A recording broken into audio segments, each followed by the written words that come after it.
안녕하십니까. 정근혜 목사입니다. 오늘도 저와 함께 주중 예배를 같이 드리도록 하겠습니다. 제가 먼저 기도합니다. 하나님 아버지, 오늘도 우리가 온라인으로 함께 예배를 드립니다. 이 시간 비록 우리가 얼굴을 대면하지 못하지만은 하나님과의 이 예배만큼은 참으로 진정함으로 또 힘을 다해서 드리는 예배가 되게 하여 주시옵소서. 오늘도 말씀을 전하는 종과 듣는 우리 모든 성도들이 같은 성령으로 이 말씀을 듣게 하여 주시옵소서. 예수 이름으로 기도하옵나이다. 아멘. 자, 오늘 우리가 함께 읽을 하나님의 말씀은 잠언서 19장 21절 말씀입니다. 잠언서 19장 21절 말씀 한 절이기 때문에 우리 같이 합독하도록 하겠습니다. 자, 시작. 사람의 마음에는 많은 계획이 있어도 오직 여호와의 뜻이 완전히 서리라. 오늘 저와 함께 상고할 말씀의 제목은 마음에 많은 계획이다. 이렇게 제목을 잡았습니다. 우리가 조금 전에 마음에 많은 계획이다 하는 이 뜻은 뭐냐? 사람의 마음에는 많은 계획이 있어도 하는 이 제목 때문에 마음에 많은 계획, 우리 이 제목으로 말씀을 상고하려고 합니다. 우리 한번 같이 마음에 많은 계획 두 번만 해보겠습니다. 시작. 마음에 많은 계획, 마음에 많은 계획. 하나님께 인도받음의 생활, 우리가 지난주에 이어서 하나님께 인도받음이라는 제목으로 계속 말씀을 상고하고 있는데요. 하나님께 인도받는다라고 하는 것, 생활 중에서 우리가 하나님의 인도하심을 받는다라고 생각하는 것은 우리가 하나님이 우리를 인도하실 때에 분명히 이렇게 영적인 것과 세속적인 것, 곧 우리가 눈에 보이는 가시적인 이런 것들이 분명히 이렇게 존재하죠. 보이지 않는 마음이 있는 것처럼 생각이 있죠. 그러나 눈에 보이는 육체도 있습니다. 또 우리가 하나님이 보이지 않는 계명이 영적이라고 한다면은 우리가 이 세상을 살아가는 우리의 삶은 세속적이고 또 육체적이기도 합니다. 보이기 때문에. 그래서 보이지 않는 것과 보이는 것. 그래서 우리는 오늘 영적인 것과 세속적인 것이다 라고 구분을 했지만 이 또한 이 두 가지가 하나님이 우리를 인도하실 때 있어서는 하나님께서는요 이거를 나누어 생각지 않으신다는 것입니다. 그래서 하나님은 우리를 지으셨을 때 이미 우리가 동산 중앙에 모든 것은 먹지 말아라 하는 계명, 그죠? 동산 중앙에 있는 그 생명과 그 다음에 선악과는 먹지 말아라. 이 말은 뭘까요? 보이지 않는 것을 먹지 말아라 한 것이 아니라 눈에 보이죠. 선악과도 보이고 생명과도 보입니다.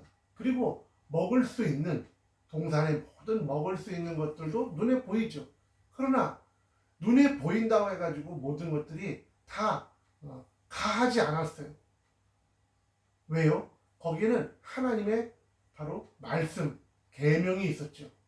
그래서 선악과 생명과는 그 계명, 보이지 않는 계명으로 말미암아 우리는 먹지 말아야 한다는 사실을 알고 있었죠. 이것처럼 하나님은 우리가 보여지는, 우리가 살아가는 모든 삶의 모든 것에서 하나님은 영육간에 그저 영적인 것과 눈에 보이는 가시적인 것 가운데서도 온전하기를 바라셨던 겁니다.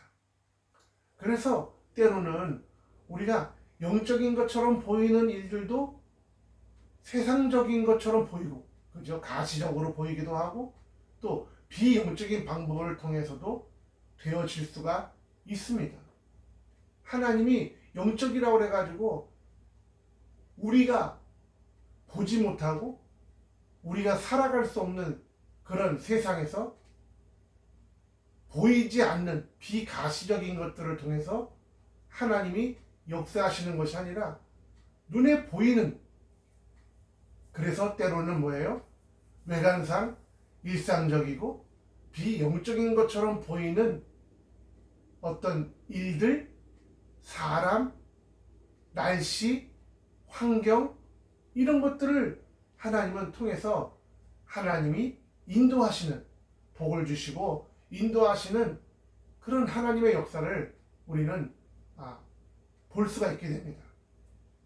하나님이 새로운 걸 주시거나 사람들의 역사와 다른 뭔가 우리가 이해할 수 없는, 우리 흔히 말하는 외계인들이 와서 또 어떤 외계인들만이 우리는 코로 입으로 숨을 쉬는데 좀 표현이 귀로 숨 쉬는 존재를 우리에게 나타내 주셔가지고 영적인 것을 우리로 알게 하시는 것이 아니라 어쩌면은 매우 평범하다고 할까요?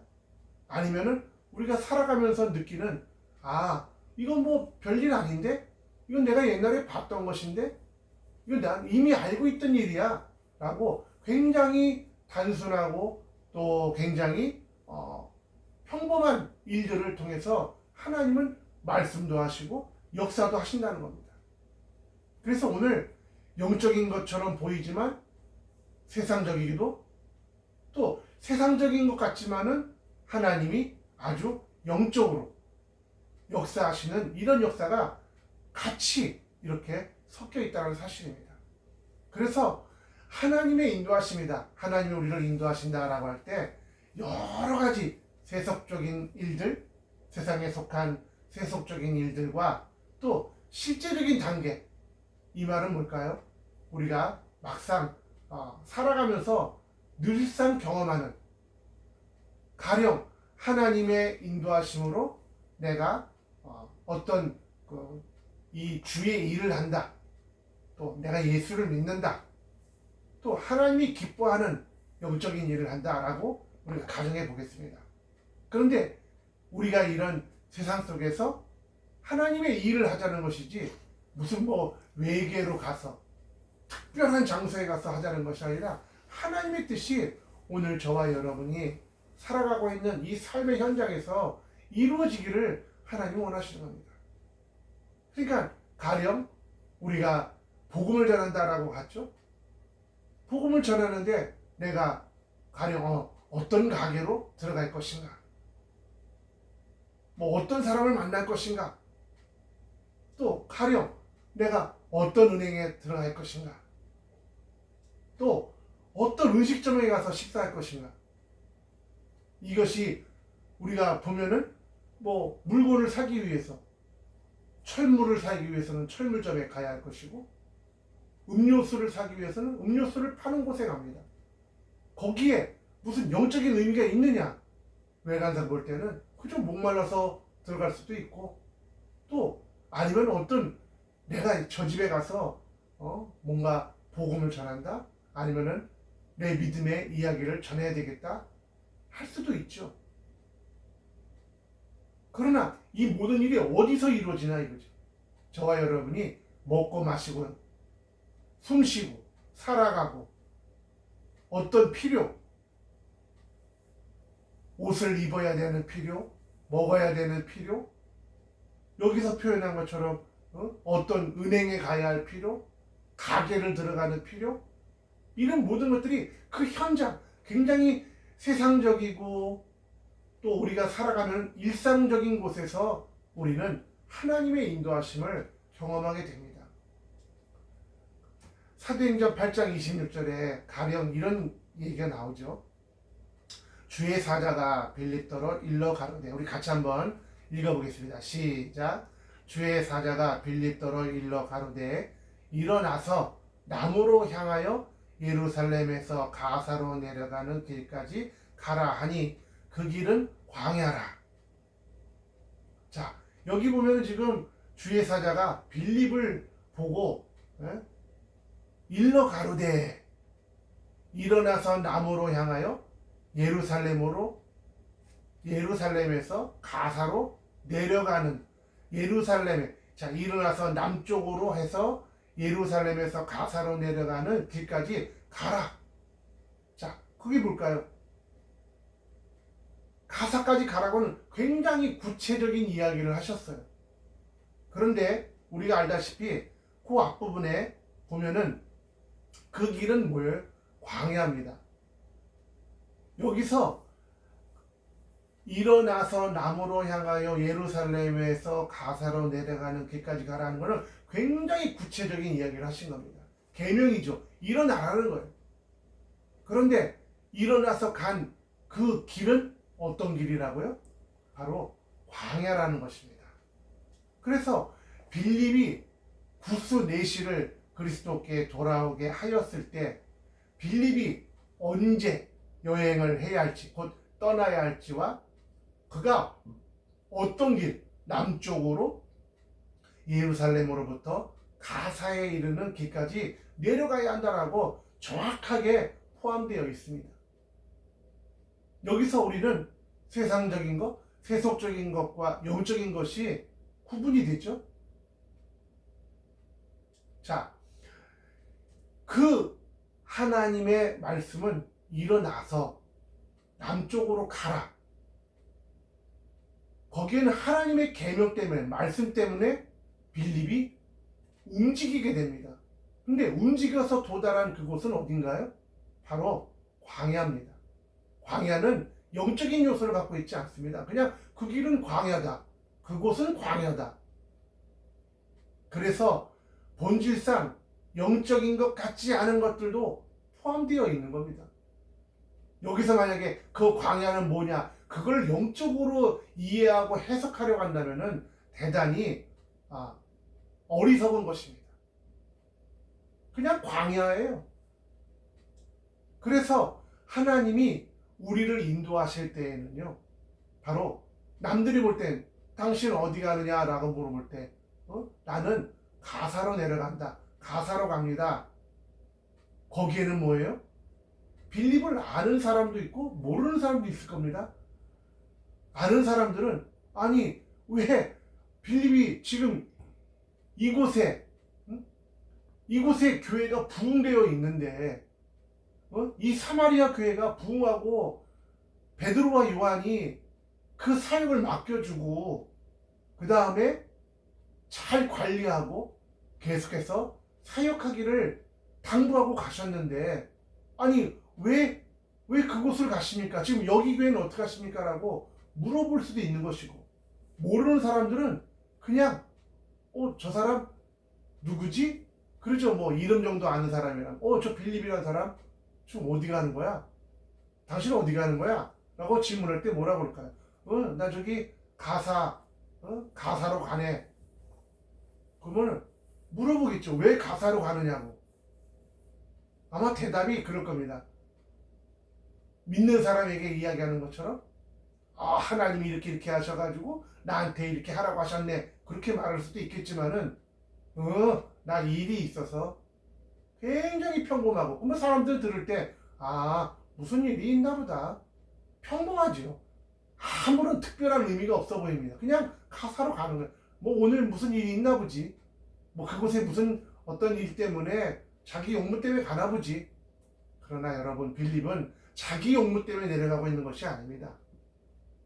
하나님의 말씀 때문에 지금 가사로 가는 것이고 그래서 거기에는 뭐예요? 바로 하나님이 그에게 가라고 하시는 명령과 이것을 이해하든 이해하지 않든 그 길을 내려가야 할 빌립의 자기가 해야 할 그죠? 가사를 하나님이 옮겨주시는 것이 아니라 빌립이 걸어가야 한다는 겁니다. 거기에는 광야라는 거죠. 그래서 이 모든 것에 하나님은 바로 우리에게 주신 말씀 속에 있는 계명을 따라 움직이는 우리의 어떤 행동들, 이 모든 것을 통해서 각각을 통해서 하나님은 거기에는 믿는 사람을 만날 수도 있고 믿지 않는 사람을 만날 수도 있고 그래서 우리가 잘 알고 있는 것처럼 바로 빌립은 그 길에서 누구를 만나나요? 바로 구스, 지금의 이제 아프리카죠. 그 아프리카의 내시. 그래서 그 바로 이 아프리카의 복음이 전달되어지는 그런 그 내시를 만나게 되는 거죠. 그리고 그 내시에게 하나님의 말씀을 전달하게 된 겁니다. 우리가 보통 우리가 살아가면서 겪는 많은 일들이 있습니다. 마치 내가 내 욕묻은 하나님의 어떤 말씀에 의하든 간에 우리에게 보여지는 우리의 삶 속에는 수많은 삶의 모습이 있습니다. 여러분이 길거리에 다니면서 저 사람은 예수 믿는 사람이구나, 저 사람은 예수 믿지 않는 사람이구나 구분이 잘 되시나요? 뭐 착하고 점잖게 보이면은 저 사람은 예수 믿는 사람 같아. 또 뭔가 남들에게 덕이 되지 못하는 모습을 보이면 저 사람은 예수 안 믿을 사람이야. 이렇게 딱 눈에 보이시나요? 아니면 밥 먹을 때 예수 믿는 사람인지 믿지 않는 사람인지가 여러분들 보이십니까?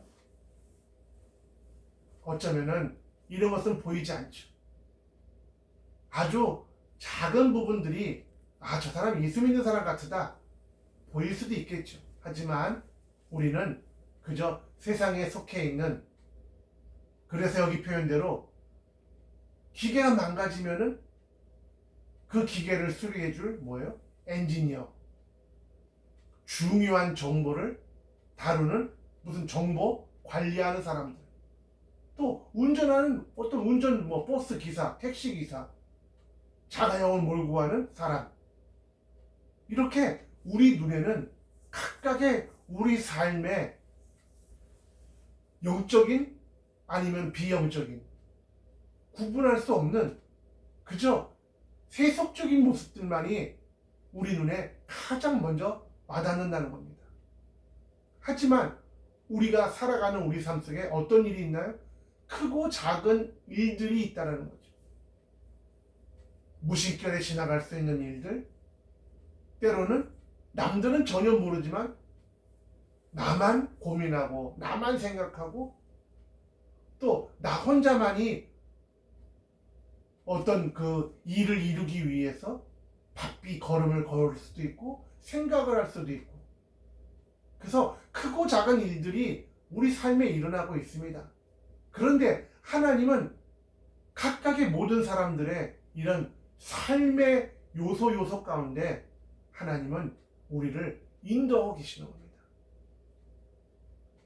그래서 심지어 먹을 때도 어떤 이들은 자기 육신을 위해 먹는 사람도 있지만은 어떤 이들은 뭐예요? 하나님 나라 일을 위해서, 하나님의 복음을 전하기 위해서, 그래서 하나님의 일을 하기 위하여 자기 체력을 보충하기 위하여 음식을 먹는 사람도 있습니다. 그래서 오늘 우리는 하나님 보실 때 이 사람은 내게 속한 사람인가? 내게 속하지 않은 사람인가? 하나님은 아시죠. 그러나 사람은 우리를 보면서 저 사람은 하나님께 속한 사람이야, 저 사람은 하나님과 상관없는 사람이야. 먹는 모습이 다른가요? 잠자는 모습이 다를까요? 숨쉬고 살아가는 모습이 다를까요? 그렇지 않습니다. 모두가 다 어찌 보면 그저 세상에 속해가지고 동일하게 살아가고 있죠. 우리가 예레미야 10장 23절 같이 한번 읽어보겠습니다. 시작. 여호와여, 내가 알거니와 인생의 길이 자기에게 있지 아니하니 걸음을 지도함이 걷는 자에게 있지 아니하니라. 내가 알거니와 인생의 길이 자기에게 있지 아니하다. 우리가 볼 때는 저 사람 열심히 걸어갑니다. 열심히 먹습니다. 사업을 합니다. 그래서 사람들이 저 사람들은 정말 뭔가 열심히 사는구나, 뭔가 의도가 있구나, 뜻이 있구나, 자기 계획이 있구나. 그러나 성경은 미리 말했습니다. 인생의 길이 자기에게 있지 아니하다. 그리고 걸음을 지도함, 어느 길로 가야 된다, 어느 길로 가야 되고 어떻게 살아야 된다라고 하는 것이 바로 걷는 자, 그 삶을 살아가고 있는 자에게 있지 아니하다고 했습니다. 이어서 하시는 말씀은 자 우리 잠언서 20장 24절을 같이 읽습니다. 사람의 걸음은 여호와께로서 말미암나니 사람이 어찌 자기의 길을 알 수 있으랴. 여러분들 우리 비근한 이야기로 내일 일을 알지 못한다고 그러죠. 사람의 걸음은 하나님으로 말미암아 가는 겁니다. 여기서 하나님이 뭐라고 하냐, 우리를 지으심과 우리의 모든 삶의 과정들과 또 그 과정을 살아가는 우리의 일상적인 모습들, 어쩌면 세상은 이거를 알려고 몸부림을 치고 있죠. 나는 왜 사는가? 뭐 때문에 사는가? 또 내 삶의 끝에는 뭐가 있는가? 철학적이기도 하고 굉장히 물리적이기도 하고, 그래서 우리 요즘에 뭐 인문학이라는 얘기를 많이 듣는데 굉장히 인문학적인 접근을 많이 하려고 하죠. 그러나 세상은 자기의 걸음을 자기가 계획하는 것 같지만은 내가 시간을 정하는 것 같은가요? 또 내 인생의 마지막의 끝에는 내가 원하는 대로 다 된다고 생각하시나요? 우리는 그렇지 않다는 사실을 너무나 잘 알죠. 이어서 잠언서 19장 21절을 같이 한번 읽겠습니다. 사람의 마음에는 많은 계획이 있어도 오직 여호와의 뜻이 완전히 서리라. 우리는요 이 말씀을 믿습니다. 다시 한번 읽어볼까요? 사람의 마음에는 많은 계획이 있어도 오직 여호와의 뜻이 완전히 서리라. 사람이 아무리 많은 계획을 하고 또 이 계획을 이루려고 굉장히 몸부림치며 살죠. 하지만 사람의 인생이 계획한 대로 다 사라지지 않는 것을 우리는 너무나 잘 압니다. 성경은 이에 대해 말합니다. 사람의, 오늘 우리 말씀의 제목이죠. 마음에 많은 계획. 마음에 많은 계획을 살죠. 그러나 다 살아냅니까? 나는 이렇게 해야 되겠다라고 하지만 우리가 공부하는 문제부터 생각해 보세요. 난 이렇게 공부해가지고 이렇게 살아야 되겠어. 많은 계획을 했지만은 여러분은 그 계획에 얼만큼을 이루셨습니까? 얼마나 충실하게 계획이 이루어져 가고 계십니까? 그러나 이걸 아셔야 합니다. 하나님의 계획은 100% 충실하게 진행되어져 가고 이루어져 가고 있다는 것입니다. 우리 주님 가르쳐 주신 기도에도 늘상 그러죠. 하늘에서 이루신 일이 이 땅에서도 이루어지이다. 우리의 믿음은 거기에 있습니다. 하나님이 정하신 일, 사람의 많은 계획이 있다 할지라도 하나님의 계획만큼은 온전히 서는 겁니다. 그래서 우리 인생이 무엇이냐, 우리 인생이 어떤 존재냐라는 것을 우리가 이해한다면 과거와 현재와 미래에 대해서 충분히 알고 있어서 하나님과 다른 사람들로부터 오는 어떠한 상담이 없이도 항상 올바른 결정을 내릴 수 있는 사람은 없다라는 것입니다. 과거, 현재, 미래를 충분히 알고 있어서 사람은 알지 못하는 겁니다. 그래서 하나님과 사람들의 도움 없이 나는 항상 올바른 결정을 할 수 있다, 이렇게 자신할 수 있는 인생은 없다는 것입니다.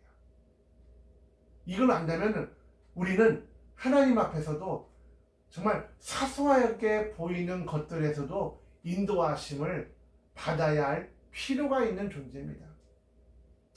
우리가 사소하다고 그러니까 이렇게 한번 반대로 이야기 들어볼까요? 중대하다고 하는 것이 뭐가 있을까요? 거기에는 무슨 결혼, 집을 장만하는 거, 어떤 큰 사업체, 작은 사업체, 사업체를 경영하는 거, 대학 및 대학원을 입학하는 거, 이사 가는 거, 그 다음에 내가 언제 퇴직할 것인가에 대한 굉장히 중요하게 여겨지는 부분들이 있습니다. 이건 이렇게 해야 되겠다. 그런데 그게 다 그대로 다 되던가요? 또 그렇게 중요하게 여겨졌던 것들이 내가 어떻게 할 것인가, 어떤 것을 선택할 것인가, 왜 그렇게 할 것인가에 대한 아주 심대한 고민을 하고 중요한 어떤 일들을 했죠. 했지만 문제는 뭐예요? 시간 지나고 보니까 여러분, 좋은 학교를 들어간다, 좋은 동네 산다, 또 어떤 좋은 것을 한다라는 것이 지금의 여러분의 삶에 밑거름이 돼서 얼마나 1단계, 2단계, 3단계 한 걸음 한 걸음 한 걸음 여러분의 삶에 충실하게 그것이 쌓아져서 결과물이 되셨습니까? 그래서 우리가 중요한 것처럼 보이던 어떤 결정들이 때로는 뭐예요? 그렇게 중요하지 않은 것처럼 판명이 된 거예요. 우리 그런 거 있잖아요. 아유, 저렇게 열심히 저렇게 뭐 하더니, 근데 그게 나와서 뭐 그런 걸 해서 결국 고작 이거 하려고 저거 했던 거야? 뭐 이런, 우리는 매우 중요하지 않은 것 때문에 모든 세월을 다 지난 것을 보게 되죠. 그래서 저게 과연 중요한 거 맞았나? 저게 과연 중요한 일이었을까? 이렇게 사람들이 생각을 하게 됩니다. 우리 야곱 이야기를 우리가 한번 생각해 보면은, 야곱은 요셉을 보내어서 그의 형제들의 안부를 확인하려고 요셉을 보냈던 겁니다. 그런데 그 일로 인하여 요셉은 종으로 팔리고 애굽의 총리가 되었고 이스라엘의 이주 및 애굽에서의 생존의 원인이 되었습니다. 이스라엘의 이 큰 역사의 시작점이 뭐였을까요? 바로 요셉이 아버지 심부름, 야곱 아버지의 심부름으로 형제들에게 안부, 야 들에 가서 형제들 잘 있나 한번 보고 오너라, 보고 오너라라고 하는 매우 하찮은, 그냥 보고 오는 그 일로 시작되었다는 겁니다. 안부를 확인하러 갔다는 그 일로 인해서 바로 여기 이스라엘의 이런 정말 뭐죠? 이주 및 애굽에서의 생존의 원인이 되어버린 것입니다. 안부를 물으러 갔다는 거죠. 무슨 난 총리가 돼야 되겠어? 나는 이제 어떤 핍박을 받을 거야? 아니죠. 매우 하찮은 일이었습니다. 우리 사무엘하 5장 23절 24절 우리 같이 한번 읽어보겠습니다. 다윗이 여호와께 묻자온대 가라사대에 올라가지 말고 저희 뒤로 돌아서 뽕나무 숲을 맞은편에서 저희를 엄습하되 뽕나무 꼭대기에서 걸음 걷는 소리가 들리거든 곧 동작하라. 그때 여호와가 내 앞서 나아가서 블레셋 군대를 치리라 하신지라, 이런 말이 나오죠. 자, 여기 보면은 지금 24절에 뽕나무 꼭대기, 자, 이전에 다윗이 정말 믿음의 승리를 한번 했거든요. 하나님이 블레셋 사람을 치는 것에 대하여 너 이렇게 쳐라, 이렇게 하라 라고 하시는 블레셋을 이기는 그 다윗